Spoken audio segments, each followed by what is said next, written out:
ফের মালদায় চলল গুলিতে নিহত হলেন এক যুবক। ঘটনাকে ঘিরে মঙ্গলবার ব্যাপক চাঞ্চল্য ও আতঙ্ক তৈরি হলো মালদার হরিশ্চন্দ্রপুরে।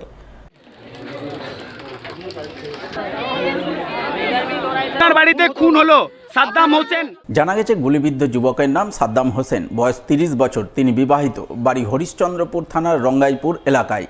পরিবার সূত্রে খবর, প্রতিদিনের মতো মঙ্গলবার সকালেও তিনি বাড়ি থেকে বের হন ইসলামপুর গ্রামে ইটভাটা যাওয়ার উদ্দেশ্যে। কিন্তু ইটভাটায় যাওয়ার পথে বেলা 11টা নাগাদ তিনি খোকরা গ্রামে সাকিলা খাতুন নামে এক মহিলার সঙ্গে দেখা করতে তার বাড়ি যান।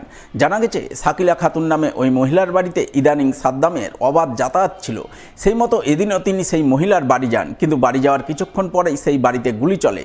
গুলিবিদ্ধ হন সাদ্দাম হোসেন, তার মাথার ডান পাশে গুলি লাগে। ঘটনার পরপরই তিনি লুটিয়ে পড়েন। সঙ্গে সঙ্গে স্থানীয়রা তাকে উদ্ধার করে হরিশ্চন্দ্রপুর গ্রামীণ হাসপাতালে নিয়ে যান, কিন্তু চিকিৎসক মৃত বলে ঘোষণা করেন। বাড়িতে ছিলাম সবাই, ও ভাটাই ছিল। ভাটা থেকে গিয়ে এখন কি হলো না হলো ওটা বলতে পারবো না, ওটা পুলিশ তদন্ত করবে।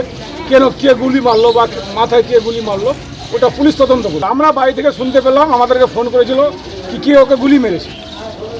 আমরা তাড়াহুড়ো করে বাড়ি থেকে বেরিয়ে এসে তারপরে আমরা দেখতে পাচ্ছি হসপিটালে দেখতে পাচ্ছি কি ডেট হয়ে কে মেরেছে ওটা আমরা বলতে পারছি না। পুলিশ ওটা তদন্ত করে দেখবে, যেটা হয় ওটা পুলিশ সেই করবে কাজটা করে। আমরা পুলিশকে বলবো এটা তদন্ত করুক। আমরা তদন্ত চাই, যে ওকে মেরেছে তার যেন শাস্তি হয়, এটা আমরা চাইছি। এদিকে এই ঘটনাকে ঘিরে খোকরা গ্রামে ব্যাপক চাঞ্চল্য আতঙ্ক তৈরি হয়। খবর পেয়ে হরিশ্চন্দ্রপুর থানার পুলিশ ঘটনাস্থলে ছুটে যায়। প্রথমে পুলিশ মৃতদেহটি উদ্ধার করে ময়না তদন্তে পাঠায়। পরে সাকিলা খাতুন নামে ওই মহিলাকে আটক করে ঘটনার তদন্ত শুরু করে। স্থানীয় সূত্রের খবর অনুযায়ী এই গুলিকাণ্ডের পেছনে পরকীয়া সম্পর্ক জড়িত রয়েছে, যদিও এই বিষয়ে গ্রামবাসীরা ক্যামেরার সামনে কিছু খোলসা করতে চাননি। দেখি যে একজন মার্ডার হয়ে পড়ে আছে, ওর দেখা যাচ্ছে মানে দেখে যেটা বোঝা যাচ্ছে গুলি চলেছে। দিনের বেলা সম্ভবত এটা 11:30 নাগাদ। তো এটা খুব ভালো জিনিস না, আমরা গ্রামের লোক খুব আতঙ্কের মধ্যে আছি। দিনের বেলা গুলি চলাটা ঠিক ভালো না।